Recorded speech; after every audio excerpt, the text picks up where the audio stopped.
এখন চহৰত কৰণ আৰু অনুজ নিজৰ মা-দেউতাৰ লগত বাস কৰিছিল। সিহঁতৰ ঘৰ 2 মহলীয়া আছিল, য'ত সিহঁতে গ্ৰাউণ্ড ফ্ল'ৰত বাস কৰিছিল আৰু ওপৰত সিহঁতে ভাড়াতীয়া দম্পতি ৰাখিছিল। সব ঠিক আছিল। তাৰ পিছত এদিনাখন কৰণৰ মা-দেউতা এখন এক্সিডেণ্টত ঢুকাই গ'ল। মা, দেউতা, আপোনালোক মোক এৰি কিয় গুচি গ'লে? মই আপোনালোকক এৰি থাকিব নোৱাৰো। আপোনালোক আহি যাওক, আপোনালোক আহি যাওক। নিজক চম্ভালা কণমানিসকল। তোমালোক চিন্তা নকৰিবা কণমানি দুজন। আজিৰ পৰা আমি তোমালোকৰ মা-দেউতা হয়। হয়, আপুনি একদম ঠিক কৈছে। সিহঁত আমাৰ ল'ৰা-ছোৱালী নিচিনাইতো হয়। শীতল আৰু গৌৰৱ সিহঁত দুজনক চম্ভালিলে আৰু সিহঁতৰ মা-দেউতাৰ অন্তিম সংস্কাৰ কৰিলে। তাৰ পিছত গধূলি অনুজ আৰু কৰণ বহি আছিল। তেতিয়া অনুজে ক'লে, দাদা, এতিয়া আমাৰ কি হ'ব? মা-দেউতা গুচি যোৱাৰ পিছত মোৰো মনটো ভাল লগা নাই। কিন্তু কি কৰিম, এতিয়া আমাক অকলে জীয়াবই লাগিব। আমি দুয়োজনৰ সংগী হয় আৰু ঘৰৰ খৰচ কেনেকুৱাকৈ চলিব? আৰে, তুমি হিয়াৰ কিয় চিন্তা কৰি আছা? আমাৰ ভাড়াতীয়া আছে না, সিহঁত আমাক সব মাহত ভাড়া দিব। সিহঁত দুয়োজন শীতল আৰু গৌৰৱক বৰ ভাল বুলি ভাবিছিল, কিন্তু আচলতে সিহঁত বৰ বেয়া মানুহ আছিল। সিহঁতৰ সহায় কৰাটো দূৰৰ কথা, উল্টা সিহঁতটো সিহঁতৰ ঘৰটো কব্জা কৰাৰ কথা ভাবি আছিল। এতিয়া এইটোৱে সঠিক সময় হয় লাহে লাহে আগবঢ়োৱা আৰম্ভ কৰা। এই ঘৰখন যেন আমাৰ হৈ যায়। হয়, তুমি ঠিকে কৈ আছা। বাছ তুমি চাই থাকা মই কি কৰো। তেতিয়া হোলী আহি গৈছিল। তো কৰণ গৌৰৱৰ ওচৰত ভাড়া খুজিবলৈ গ'ল। গৌৰৱ আংকল, এই মাহৰ ভাড়াটো দি দিয়ক। আৰে হয়, মোৰতো মনতে নাছিল। কিন্তু কৰণ, এতিয়া অলপমান পইচা কম আছে, সেইবাবে এতিয়া মই তোমাক ভাড়া দিব নোৱাৰো। কেইদিনমান ৰ'ব পাৰিবা? হয় আংকল, কোনো কথা নাই, কেইদিনমান পিছত দি দিব।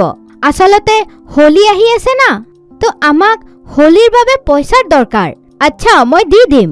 হোলীৰ সময় একদম ওচৰতে আহি গ'ল, কিন্তু গৌৰৱ সিহঁতক পইচা নিদিলে। এয়া তুমি কি কৰি আছা? আপুনিতো গমেই পায় দাদা, মই চাউলেৰে বেলেগ বেলেগ বস্তু বনাব পাৰো। তো ভাবিলো পিচকাৰীয়ে বনাই লওঁ, কাৰণ আচল পিচকাৰীটো এইবাৰ আমাৰ ভাগ্যতে নাই। তোমাৰ মনত আছে, আমাৰ মা-দেউতা সদায় কৈছিল কি যেতিয়াই বেয়া সময় আহিব আমাৰ ধ্যান কৰা উচিত। সেয়া কৰিলে সকলো সংকটৰ নিবাৰণ হৈ যায়। তো ব'লা চাউলবোৰ লোৱা আৰু চাউলবোৰ ফকীৰৰ মাজত দি আহোঁ। ঠিক আছে, ব'লক দাদা। সিহঁত দুয়োজন চাউল দিবলৈ ওলাই গ'ল। সিহঁত বহুত ফকীৰক চাউল দিলে আৰু তেতিয়া সিহঁতে এনেকুৱা এজন ফকীৰক চাউল দিলে যাৰ বহুত ভোক লাগিছিলে। তেওঁ চাউল খাই সিহঁতক ক'লে, মোৰতো লাগিছিল আজি মই মৰিয়ে যাম, কিন্তু ভগৱানে তোমালোকক পঠাই দিলে। মোৰ ভগৱানৰ ওচৰত এয়াই প্ৰাৰ্থনা থাকিব কি তোমালোক যেন সদায় সুখী হোৱা। তোমালোকে মোৰ ভোকৰ নিবাৰণ কৰিছা। ভগৱান যেন তোমাক কেতিয়াও নোখোৱাকৈ নাৰাখে। এয়া শুনা পাই কৰণ আৰু অনুজ বৰ ভাল পালে আৰু ঘৰত গুচি গ'ল। ঘৰত আহি অনুজ সেই পিচকাৰীটো দি খেলিব ধৰিল। তো হঠাতে সেই পিচকাৰীৰ পৰা পানী ওলাই গ'ল। আৰে, এয়া কেনেকুৱাকৈ হৈ গ'ল? এয়া কেনেকুৱা যাদু হয়? মোৰ চাউলেদি বনোৱা পিচকাৰীয়ে দি পানী কেনেকুৱাকৈ ওলালে? জানো, হ'ব পাৰে এয়া সেই ফকীৰৰ আশীৰ্বাদৰ কাৰণে হৈছে। সিহঁত অলপ দেৰি সেই পিচকাৰী দি খেলিলে আৰু তাৰে পিছত শুই গ'ল। সিহঁত গম পোৱা নাছিল কি সেই যাদুই চাউল পিচকাৰী আৰু কি কৰিব পাৰে। আৰে, সিহঁতৰ ওচৰত পিচকাৰী ক'ৰ পৰা আহিল? মইতো সিহঁতক পইচা দিয়া নাই। থাকক, যিয়ে হওক, যিমান মজা কৰিব লাগে কৰি লোৱা। কেইদিনমান পিছত মই তোমালোকক ঘৰৰ পৰা ওলাই দিম। তেতিয়াই তাতে এজন বুঢ়া মানুহ আহিল আৰু সি হঠাতে সেই যাদুই চাউল পিচকাৰীটো ধৰিলে আৰু সেই যাদুই পিচকাৰীৰ স্পৰ্শৰে সি ভাল হৈ গ'ল। মই ভাল হৈ গ'লো। দাদা, পিচকাৰীটো যাদুই হয় নেকি? মোৰো এনেকুৱাই লাগি আছে। আমি যে কালি ধ্যান কৰিছো, ইয়াৰ বাবে আমি এই যাদুই চাউল পিচকাৰী পাইছো। আমাৰ ইয়াৰ সহায়তা লৈ আৰু ধ্যান কৰিব লাগে। ব'লা মোৰ ভাই। হয় দাদা, আপুনি ঠিকে কৈ আছে। ব'লা, এতিয়া আমি আৰু কাকো নোখোৱাকৈ থাকিব নিদিওঁ। সিহঁত দুয়োজন ৰাস্তাত ইফালে সিফালে ফুৰি আছিল আৰু য'তে সিহঁতে কোনোবা ফকীৰক দেখা পায় সিহঁতক খাবলৈ দিয়ে।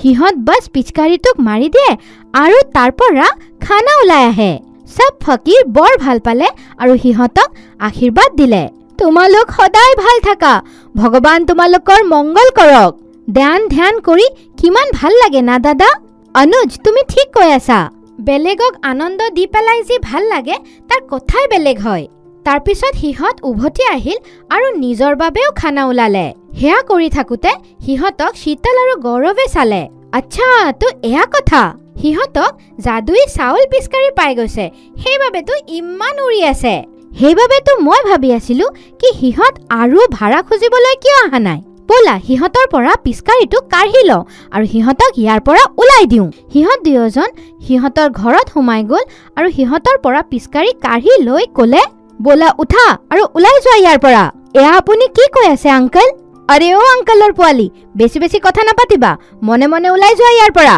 আপোনালোক এনেকুৱাকৈ কিয় কৈ আছে তোমালোকৰ মা দেউতাক গুচি গৈছে সেইবাবে এতিয়া আৰু তোমালোক ইয়াতে থাকিব নোৱাৰা আৰু মই গম পাওঁ কি চাউলৰ পিচকাৰিখন যাদুই হয় সেইবাবে মনে মনে ইয়াৰ পৰা গুচি যোৱা নহলে এটোৰ পৰা ওলাই তোমালোকৰ মূৰৰ ওপৰত যে কি পৰিব তোমালোক ভাবিবও নোৱাৰা কৰণ আৰু অনুজ তাৰ পৰা যাবলৈ ৰাজি নহল তেতিয়া গৌৰৱ পিচকাৰিটো সিহঁতৰ ফালে মুখ কৰি ক'লে যাবানে গুলি মাৰি দিওঁ আমি আমাৰ ঘৰ এৰি কলেও নাযাওঁ আচ্ছা তেনেহলে এয়া লোৱা এয়া কৈ গৌৰৱে পিচকাৰিখন চলাই দিলে সি ভাবিলে কি তাৰ পৰা বন্দুকৰ গুলি ওলাব কিন্তু তাৰ পৰাতো ফুল ওলালে আৰে এয়া কি সি আকৌ পিচকাৰি চলালে তো তাৰ পৰা পানী ওলালে আৰু চলালে তো তাৰ পৰা ফেনা ওলালে সি খং কৰি পিচকাৰিটো পেলাই দিলে আৰু সুযোগ পাই তৎক্ষণাত অনুজ সেই পিচকাৰিটো উঠাই ললে পিচকাৰিটোতো ফালতু হয় মই তোমালোকক এনে ঘৰৰ পৰা ওলাই দিম ওলাই দিয়ক